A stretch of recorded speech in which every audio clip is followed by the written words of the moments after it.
नमस्कार दोस्तों, मेरा नाम माया है और मेरी शादी को 4 साल हो गए हैं, लेकिन मेरा कोई बच्चा नहीं है।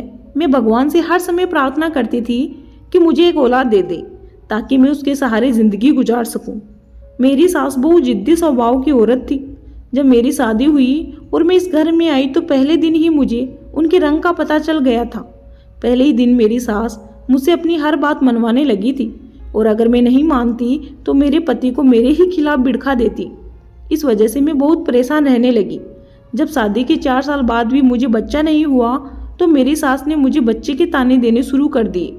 वह रोज मुझे कोई ना कोई ताना मारती जिससे मेरा दिल टूट जाता। मैं बहुत ज़्यादा दुखी रहने लगी। मेरे पास इसका कोई हल नहीं था। मैं अपने मायके आई तो माँ को अपनी मजबूरी के बारे में बताया। मेरी माँ मुझे एक साधु बाबा के पास लेकर गई और उस साधु बाबा को मेरी सारी मजबूरी बताई तो साधु बाबा ने कहा कि जब तुम्हारी सास तुमसे कुछ बोले और तुमसे कोई झगड़ा करे तो तुम चुपचाप रहा करो, लड़ाई अपने आप खत्म हो जाएगी। मैं वापस अपने ससुराल आ गई और हमेशा की तरह काम में व्यस्त रहने लगी। जब मुझे समझ आ गई कि सासू माँ मेरे बोलने के बाद ही बोलती थी, अगर मैं चुप रहूं तो वह खुद ही चुप हो जाती थी। उस साधु बाबा की बात बिल्कुल सच थी। मैं सासू माँ की किसी बात का जवाब नहीं देती थी, सुना अनसुना कर देती थी। कुछ ही दिन में घर में एकदम सुकून सा हो गया था।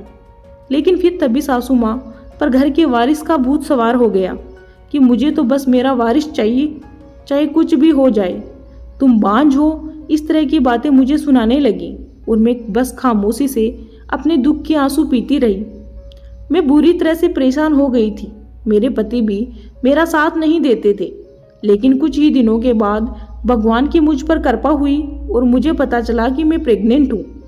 जैसे ही मुझे मेरी प्रेगनेंसी का पता चला, उसके दूसरे दिन की बात है, मेरी सास मेरे कमरे में आई और मेरे माथे को चूमते हुए बोली, बधाई हो बेटी, भगवान ने तुम पर बहुत कृपा की है, इसलिए बस अब तो अपना ख्याल अच्छे से रखना और कभी भी काम को हाथ मत लगाना। मुझे बस यही चाहिए कि मेरा वारिस बिल्कुल ठीक ठाक हो। मैंने सासू माँ की बातों पर सिर हिलाती रही। मैं अपनी ही सोच में गुम थी कि कब सासू माँ ने मेरे सामने अपनी जूतियाँ रख दी। मुझे पता ही न चला और कहने लगी कि इन जूतियों को तुमने अपने पैरों में पहन कर रखना है। यह जूतियाँ पूरे 9 महीने तक नहीं उतारनी चाहिए, चाहे कुछ भी हो जाए। मैं सासू माँ की बातें सुनकर बहुत हैरान हो गई और बोली, माँ जी आप ऐसा क्यों कह रही हो? उन्होंने मेरे पूछने पर मुझे फटकार दिया और बोली, जैसा कहा है वैसा करो, वरना मुझसे बुरा कोई नहीं होगा। मैं चुप हो गई, लेकिन मैंने मन ही मन में यह तय कर लिया था कि मैं किसी भी तरह, किसी भी हालत में इन जूतियों को अपने पैरों में कभी नहीं पहनूंगी।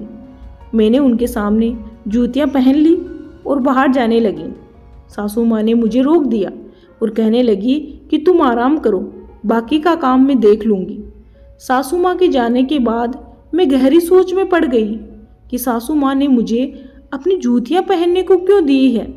ऐसा क्या है भला इन जूतियों में जो सासू माँ ने मुझे पूरे 9 महीने तक पहनने को कहा है। मैं हैरान परेशान हो गई।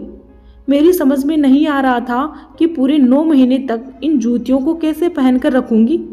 गंदी सी जूतियों को देखकर ही मेरा दिल घबरा रहा था। मैं परेशान थी, हैरान थी कि सासू माँ ने अपनी जूतियाँ मुझे क्यों दे दी। एक दिन ऐसा हुआ कि मेरी प्रेगनेंसी के 3रे महीने के बाद ही मेरे पति के काम के सिलसिले से बाहर चले गए। उन्हें वापस आने में काफ़ी समय था। वो 20 से 25 दिन लगने वाले थे।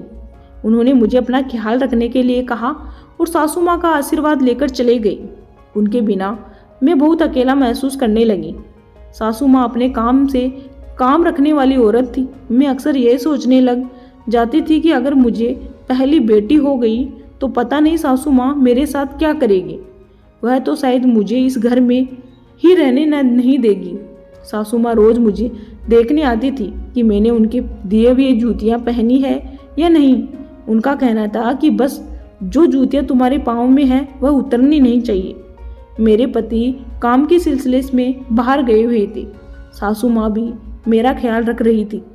दोपहर में मेरा दिल थोड़ा सा मचलने लगा तो मैं खुली हवा में सांस लेने के लिए अपने घर की छत पर आ गई और जो मैंने अपनी आंखों से छत के ऊपर देखा तो उसे तो देखने के बाद मेरे पैरों तले की जमीन ही निकल गई। मैंने देखा कि सामने की टेबल पर सासू माँ के साइज की जूतियों के कई जोड़े रखे हुए थे। साथ में कुछ और भी चीजें रखी हुई थी जिनके बारे में मुझे कुछ पता नहीं था। आज से पहले मैंने यह चीजें कभी नहीं देखी थी।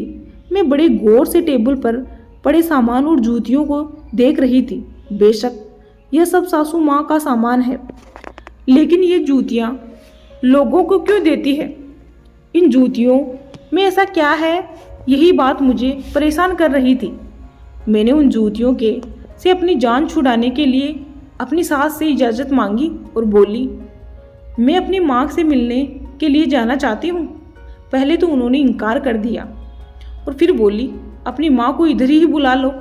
लेकिन फिर मेरा उदास चेहरा देखकर मान गई और बोली, चली जाओ, लेकिन बहुत सावधान रहना, अपना बहुत ख्याल रखना।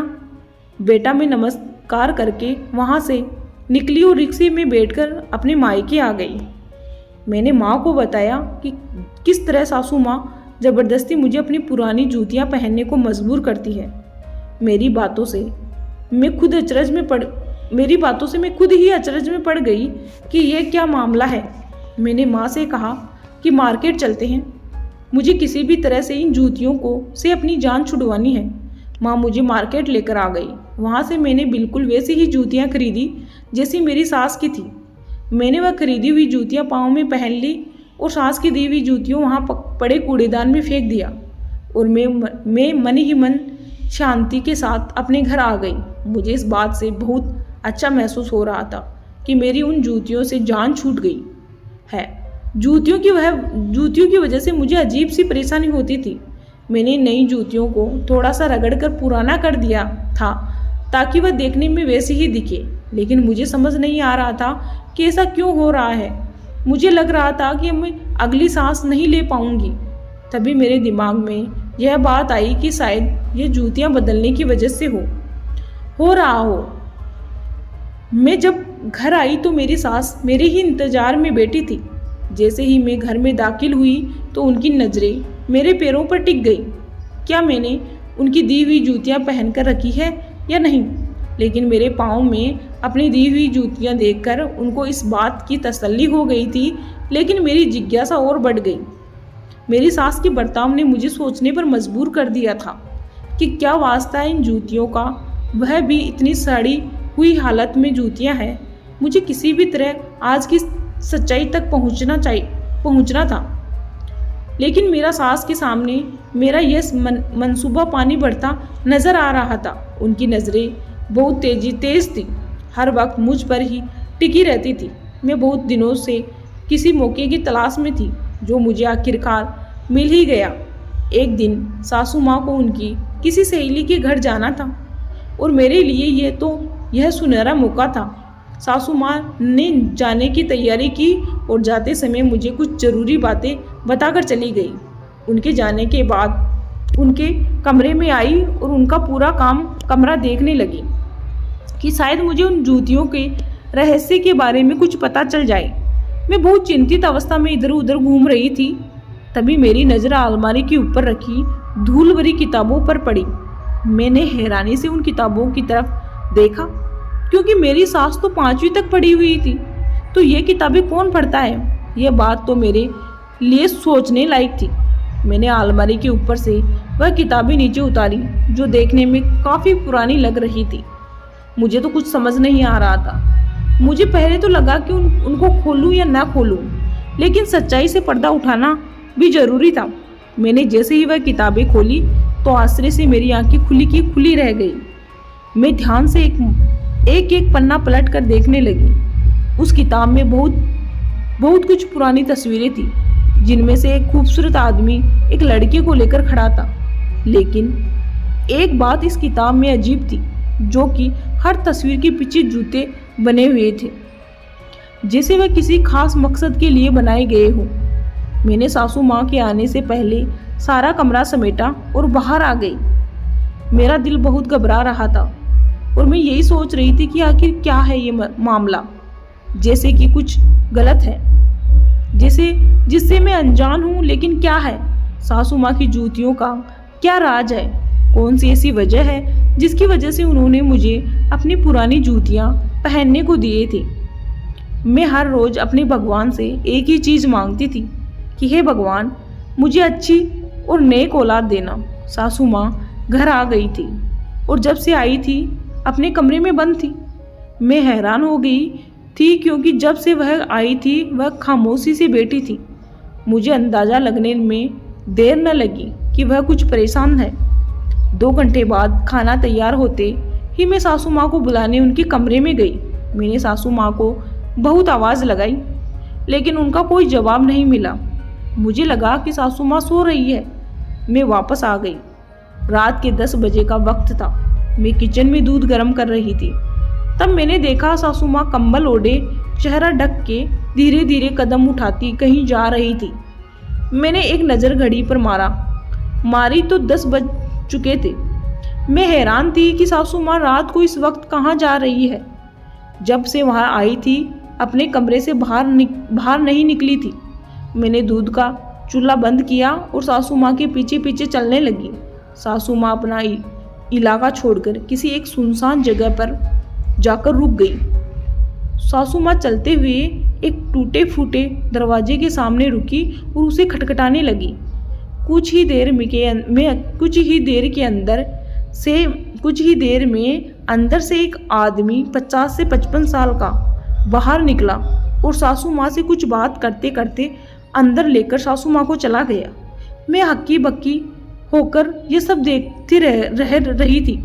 मेरे सोचने समझने की सारी ताकत खत्म होती जा रही थी। आखिर माँ रात को 10 बजे के बाद इस घर में क्या कर रही है और क्या करने आती है? क्या मकसद है इनका यहाँ आने का? एक और बात अजीब सी थी। सासू माँ घर से निकलते वक्त एक बैग भी साथ लेकर निकली थी, लेकिन उसमें क्या था ये मैंने नहीं देखा था। मैं नहीं देख पाई थी। मैंने उस इमारत की तरफ अपने कदम बढ़ाए और दरवाजे की टूटी हुई दरार से अंदर झांकने की कोशिश करने लगी। मेरी आंखों की कुछ भी दिखाई नहीं दे रहा था कि अचानक मुझे ऐसा महसूस हुआ कि किसी ने मेरे कंधे पर हाथ रख दिया है। मेरी तो मानो जान ही निकल गई। मैंने चिल्लाने की कोशिश की, लेकिन मेरे मुंह से आवाज़ नहीं निकल रही थी। मैंने डरते डरते पीछे मुड़कर देखा तो डर के मारे मेरी आंखें बाहर निकलने वाली ही थी। मेरे बिल्कुल पीछे सासू माँ खड़ी थी, जो मुझे अजीब से अंदाज में क्यों देख रही थी। मैं तो बेहोश होने वाली थी। मैं हैरान परेशान हो गई कि और सासू माँ को देख रही थी। मेरे सामने ही तो वह अंदर थी, तो वह बाहर कैसे आ गई? मुझे ये हैरान करने वाली बात लगी कि मेरी आंखों के सामने अंदर गई थी, लेकिन ये बाहर कैसे आ गई? सासू माँ ने बिना कुछ कहे मेरा हाथ पकड़ा और मुझे घर लेकर आ गई। और घर आकर वह मुझ पर चिल्लाने लगी और कहने लग गई, तुम वहाँ क्या करने गई थी? मेरा पीछा करने की हिम्मत कैसे हुई? घर तो संभाला नहीं जाता और अब मेरी जासूसी पर उतर आई है। मैं सासू माँ की इन बातों से डर गई। मुझे लगा कि अब सासू माँ मुझे जिंदा नहीं छोड़ेगी।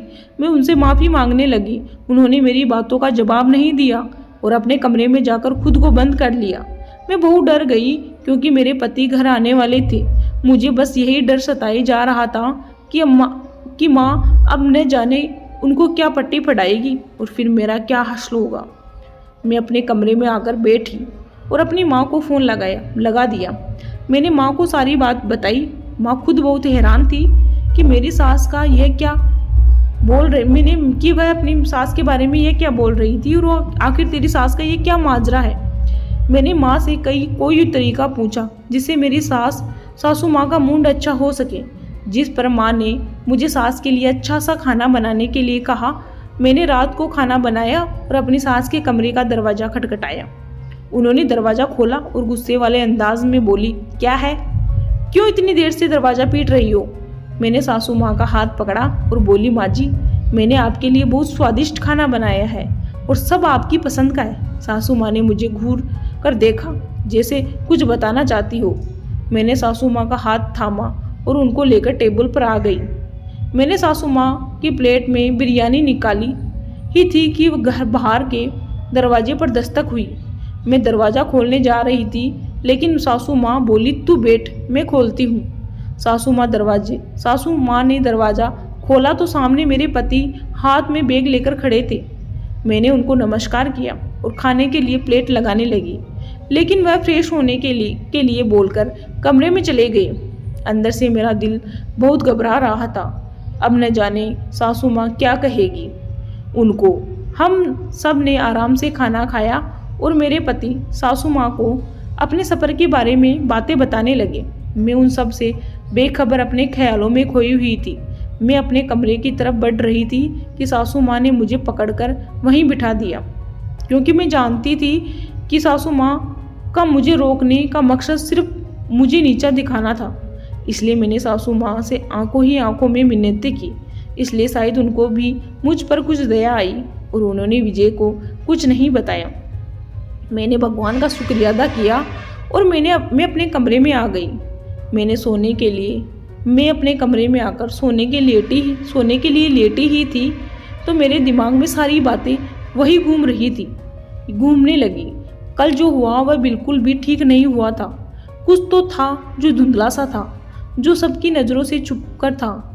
मैंने सारी रात करवट बदल कर निकाली। मेरे मन में केवल यही विचार घूम रहे थे कि उन जूतियों के रहस्यों से कैसे पर्दा उठाया जाए। मैंने सब सुबह होते ही अपना सारा काम निपटाया और अपनी सासू माँ के पास बैठ गई। वह मुझे बच्चों के बारे में बताने लगी। मेरा भी दिल किया तो उनकी बातें सुनने लगी, लेकिन उनकी आंखों में मुझे एक पछतावा नजर आ रहा था। एक ममता की तड़प दिखाई दे रही थी। मैं बड़े गौर से उनकी बातें सुन रही थी, क्योंकि आज वह पहली बार इस तरह मुझसे अजय की बचपन की खुलकर बातें बता रही थी। वह अपनी गुजरी हुई जिंदगी और अजय के बचपन के बारे में बता रही थी। मैं उनकी बातों पर मुस्कुराते हुए पेट पर हाथ रख देती। बात करते करते सासू माँ की नज़र घड़ी पर पड़ी तो वह उठकर तेजी से अपने कमरे में चली गई। वहाँ से बाहर आई तो उनके हाथ में कल की तरह ही एक बैग था।